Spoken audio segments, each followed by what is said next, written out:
Oh, thank you so much, Sandra. I'll just take control of the slides and then I'll let you take control back. So thank you for inviting me, Sandra, to the event this afternoon. I am in great company because I'm very looking forward to hear what Judith's going to say. I think I've had the pleasure of hearing Judith speak previously, so it's just lovely to see Judith going to be kind of taking on the second part of this session. So by way of introduction, I'll just tell you a bit about what I'm going to do for the next 20 minutes or so.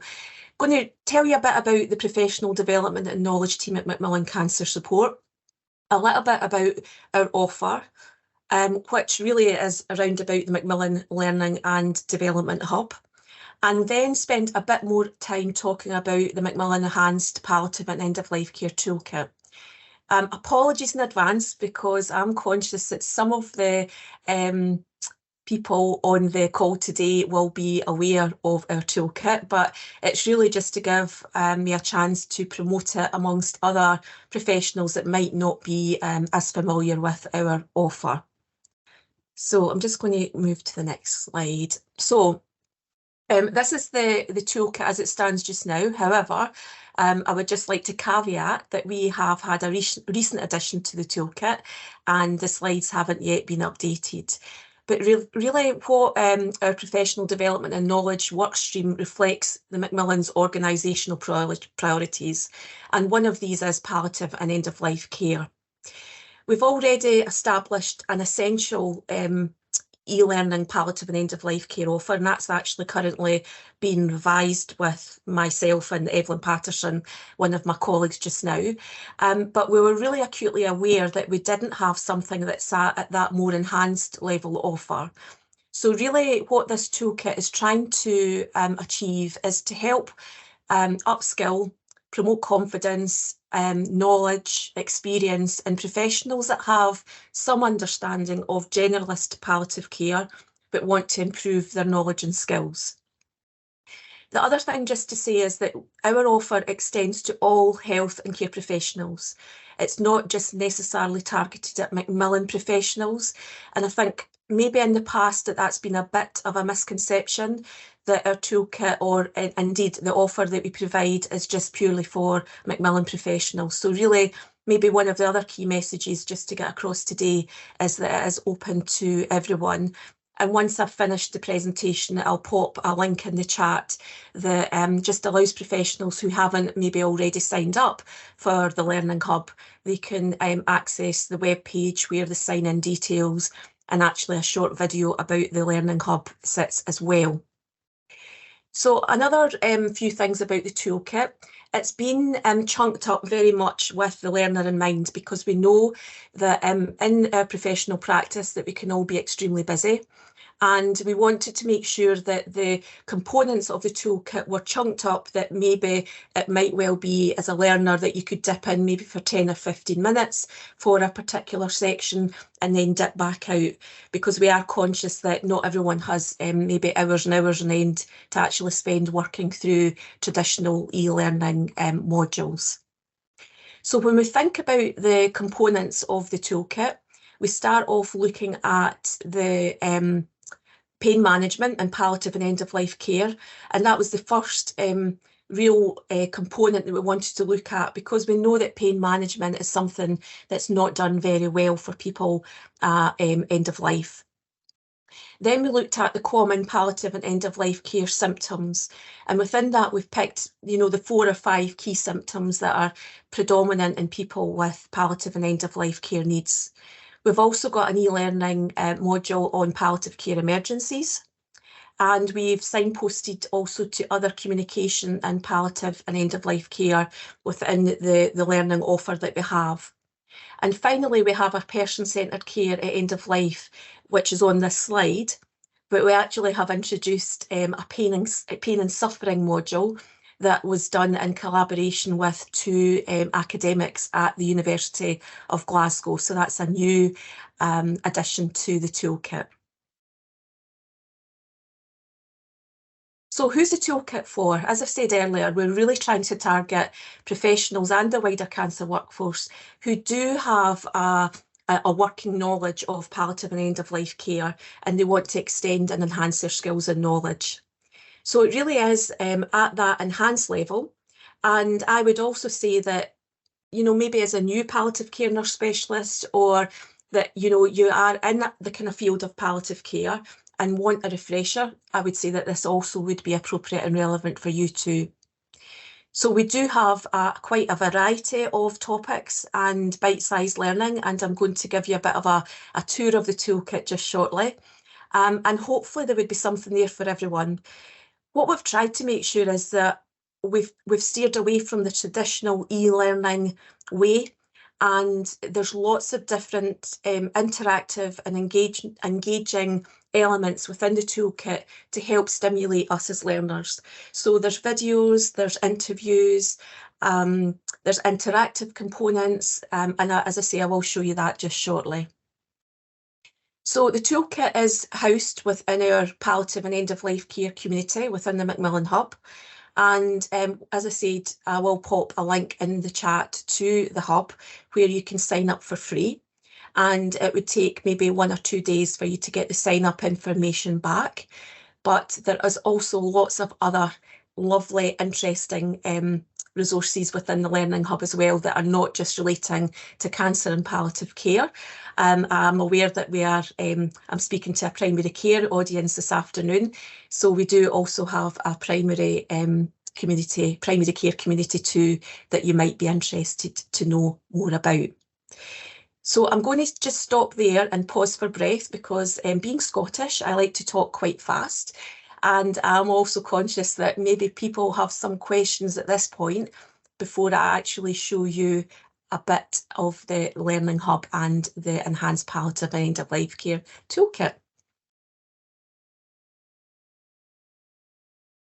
I suppose maybe while people are thinking about something, yes, it would be appropriate for primary care GPs and ANPs as well, Esther. Absolutely, yes. See, Mira's got her hand up. Hi. Hi, it's interesting, Hi. very interesting talk. I actually was looking at, you know, the level of the toolkit. When you say enhanced level, what does that mean? And what does that mean to any practitioner? Or, you know, it'd be great to have a better understanding. Yeah. And, you know, that's a really good question, Mira. And when we, as a professional, would go in and look at the toolkit, we talk about it being mapped to our Macmillan Person-Centred Care Competency Framework. And in fact, Sandra and I had a conversation about this the other day, didn't we, Sandra? So when we're thinking about enhanced, we are looking at, it's difficult because the toolkit does, it looks at different needs that that person affected by cancer might have. So the toolkit was designed with that in mind. But when we're thinking about an enhanced level offer, it's not a foundation level offer. It's something that would be maybe intermediate. So for me, and when we're looking at this this level of enhanced level, you would already have maybe that foundation knowledge of a particular subject, regardless of whether it was a toolkit or not. So examples of professions that I would say, generalist, a GP that's maybe a GP in practice, or a GP that feels that their palliative care skills could be doing with a bit of a refresh. General nurses, oncology nurses, advanced nurse practitioners that are looking for a bit more information about palliative and end-of-life care, practice nurses. I mean, I think the list can be quite extensive. I don't know if that quite answers your question, Mira, but I think it's definitely not something that would be aimed at if you were just new to palliative and end-of-life care and actually you weren't quite sure what the principles might look like and what we were trying to achieve, if we didn't know maybe what total pain was, or we weren't that familiar with maybe opioid analgesics, for example. So it's taken that maybe that wee bit of a step further up, I would say. He answers it beautifully. Thank you. I don't know if it quite did answer it beautifully. I think you're being very kind. But yes, maybe when I show you more, it might make a bit more sense. Does that sound okay? Will I just share screen, Sandra, and just show everybody now? Yeah, go for Yeah? it, yeah. Okay. So because I'm now going to share my screen, I won't see anyone. So I'll be relying on Sandra to give me a bit of a guide if people have their hands up and want to ask me any questions. And I've just shared the wrong screen, so bear with me for a second. Sorry about that, everyone. That's okay. It's always the same. Here's one I've prepared earlier, but just try that again. Here we go. So what you should be able to see now, everyone, is the Macmillan Learning Hub landing page. And what I'm going to do is bring Sandra down so I can see Sandra as well. Sandra, can I get a thumbs up or just a confirmation that everyone can see the Macmillan Learning Hub? Yeah, we can see it. Yeah, it's great. That's super. So this is the landing page that you would see as a professional once you're signed in. And as I say, apologies in advance if you're already familiar with the Learning Hub. This is the landing page, and what you can see are the 6 main tiles here, which are almost like our shop window, if you like, for everything that sits behind that. So we've got a whole host of information that sits behind these green windows. But based on feedback that we've had from professionals that have access to Hub, we've tried to clean it up as much as possible and keep it as neat and tidy, but we're always looking for additional feedback. So as you can see, we've got cancer information and support, psychological care and communication skills, leadership and professional development, palliative and end-of-life care, personalised care and support planning, and primary community and social care. And what I'm going to take you in just shortly is to the palliative and end-of-life care community. But what I'd like to just show you before we do that is just a bit more information that you can get.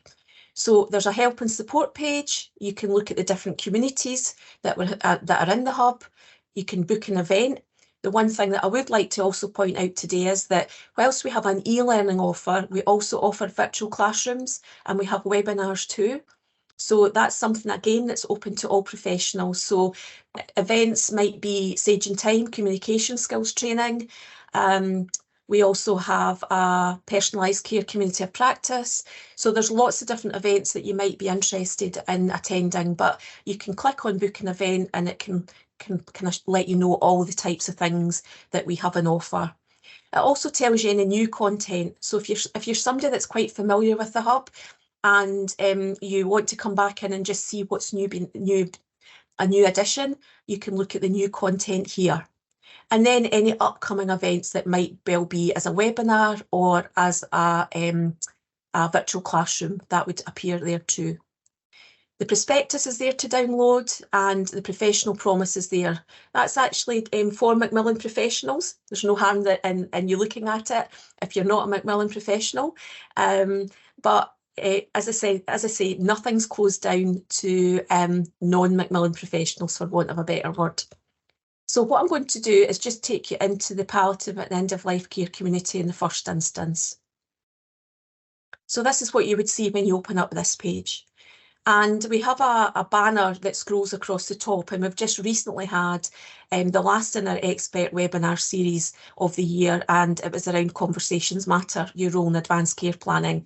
But that just advertises upcoming events. And then we see more green tiles that takes us in to a bit more information within the community. But what I'd like to do is take you into the Enhanced Palliative and End-of-Life Care Toolkit. So I'm just going to open that up now. So again, what happens when we open that up? It gives the learner a bit more information about what they would expect to see once they enter the toolkit itself. And we've talked already about the different topics that are contained within the toolkit, who it's for, what level it's aimed at, and how you might want to navigate the toolkit. Then as we scroll further down, we can see the different topics that are also contained. And then very similar to the main page is the recently added content.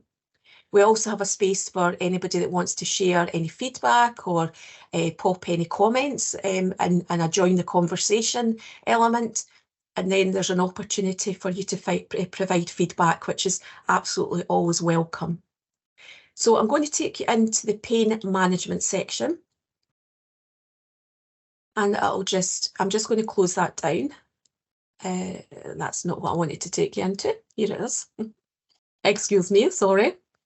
So the pain management section. And one of the examples that's within this, so one of these small tiles that has the bite-sized learning is the principles of the WHO analgesic step ladder. So what we've tried to do here is explain the step ladder in quite an interactive and engaging way by getting the learner to click on various components to give you different information about the steps of the ladder, the types of drugs that might be contained at the different steps, why we might use these drugs, looking at breakthrough pain, interventional pain services and non-pharmacological methods of management. So there's quite a lot going on there, but not in the kind of first glimpse. You can actually then start to interact and engage with that particular element. So that's just one example of the engaging elements that we have in this toolkit. Here's another example. This is one of our kind of pride and joy pieces. This is the medicine chest, the medicine cabinet. So what we're suggesting here is to click on the cabinet to open and reveal some of the analgesics that we might commonly use. So if I click on codeine, what it then does is it opens up into another window and we can scroll down why we might decide to use it, some of the general prescribing information, how we might convert that to an opioid, what breakthrough analgesia doses might look like, additional safety or additional information, and maybe other considerations. So once we've had a look at that, we can always return back to the cabinet and maybe then look at another drug to get a bit more information about that. So that's just some of the drugs that we would maybe find commonly used. You'll see that tramadol's there. Tramadol is a bit of a curse in palliative and end-of-life care, as probably many of you might know, but we felt that we had to include tramadol because we wanted to make sure that people would know that the rationale for choice is probably not that, we wouldn't be making that a first choice, but we wanted to make sure that it was included for these very reasons. So there is really quite concise prescribing information about the tramadol drug that, as I say, is not our particular friend in palliative and end-of-life care. The other thing that I just want to show you in the pain management section before I just quickly show you another couple of elements of the toolkit is opioid switching and conversion tables. And we know again that that's something that can be quite a bit of a puzzle for generalists and indeed experts, because sometimes we have to go back and just remind ourselves what the conversions are. So we have also developed conversion for different medications, looking at patch conversions, strong opioid to strong opioid, and these can all be downloaded as well. So again, just giving you an idea of the type of resources that you would see. The other thing just to point out is that all our information is evidence-based. We've used guidelines across the UK to help inform what we've done within the toolkit and obviously the rest of our learning hub. And we've also used subject matter experts in the field of palliative and end-of-life care as well. So I'm just going to show you some other parts of the toolkit. I'm just now looking at time and I'm aware that I'm running out of time. We have in the other common symptoms, we have delirium and terminal agitation. I'm just going to close this. We have nausea and vomiting, breathlessness, constipation, oral problems and respiratory secretions in the last days of life as well. So I'm just going to open up another couple just to show you. I'm just going to move this out the way. Okay, it's just 2 seconds, bear with me folks. My function button is obscuring my tabs that I've got at the top where I've got everything already prepared.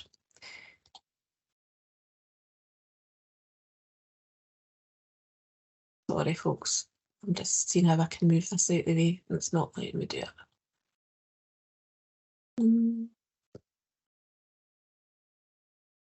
No, it's not letting me move it.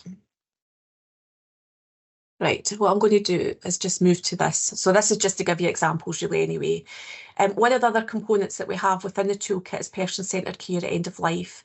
And as you can see, when you open up this, it reveals quite a number of different learning products that you can have a look at depending on what you feel might be more important for you when you want to learn more about end of life care and what we do. So this gives you an idea of what's contained within that.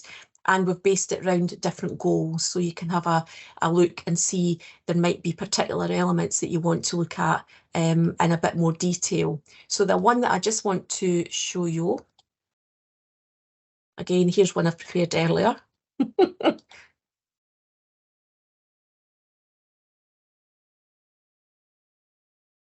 Did have it open and now it's not working, but let me show you this. Okay, so recognising dying. This gives you an idea of, again, more of the interactivity that we have within the Learning Hub. So it's just asking you specific questions, and then you can type in your answers, you can save that, and then you will get a reveal of the suggested answers that we might have for you.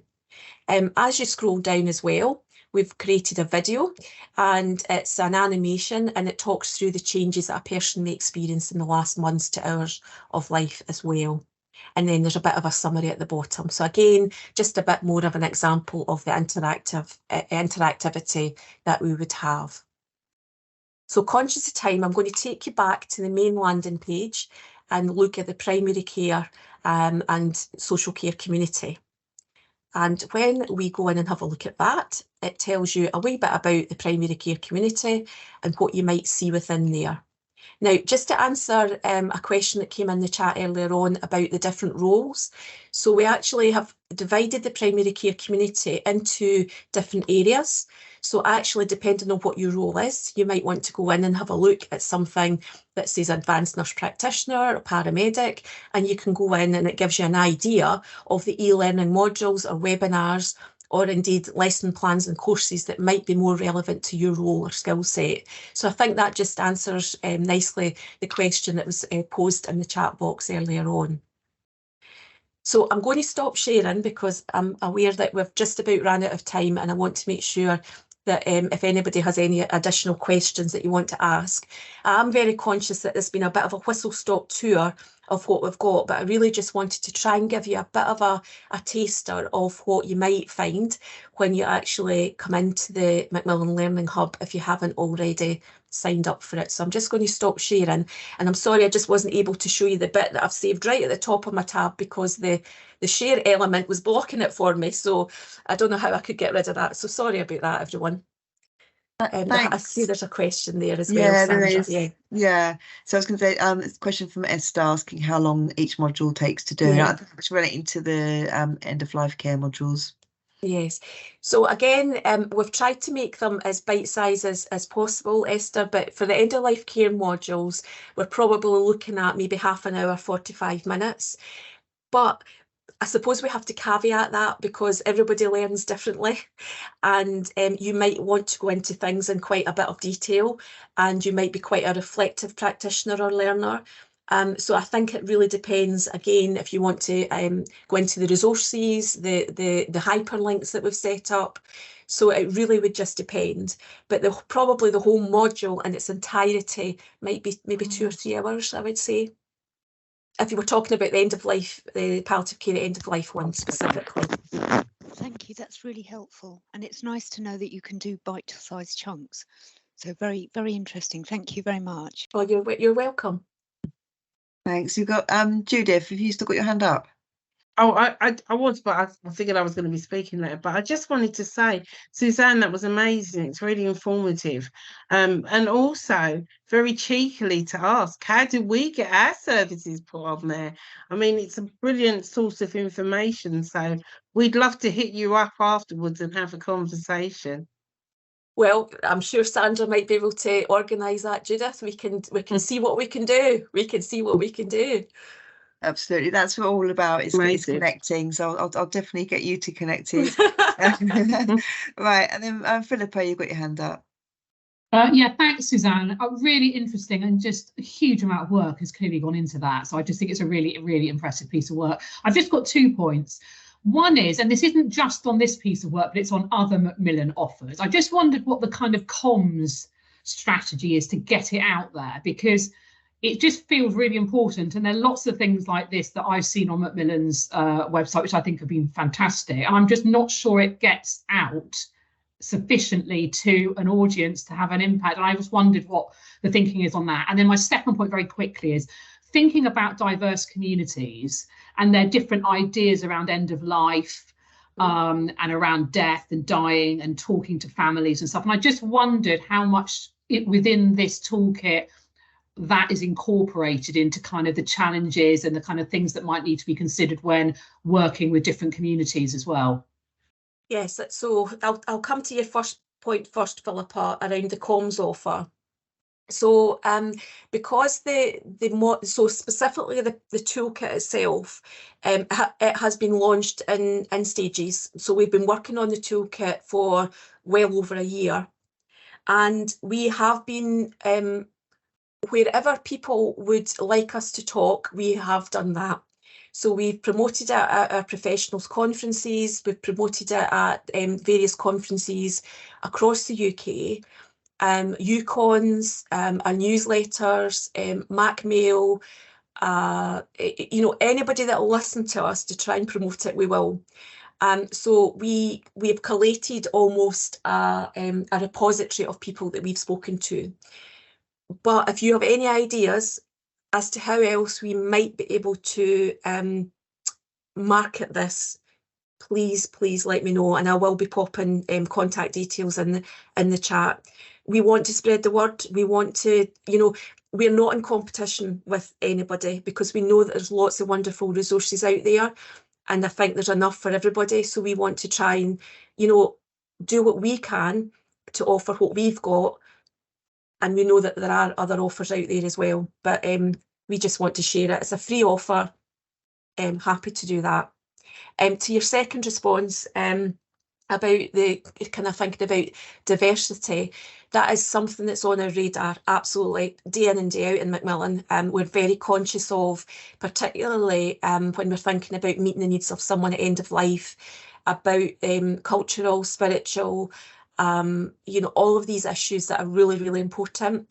So what we've tried to do when we've developed a toolkit, there's a generalist approach because we're trying to meet 4 nations. And we know that by meeting 4 nations, within these 4 nations, that there is equity, diversity and inclusion. And we have to think about that. But there might be something else that in fact, there is always something else that we can be doing to make it more inclusive. So that is something that's absolutely on our radar. But what we also try and do is make sure that the resources that we have include different cultures, religions, needs, depending what that person might need at end of life as well. Thanks, Suzanne. So I'm just mindful of the time. I can see there's one more hand, but Deborah, would you mind popping your question into the chat so just so we can move on and Suzanne can answer your question? Hope that's okay. Absolutely, So, no problem.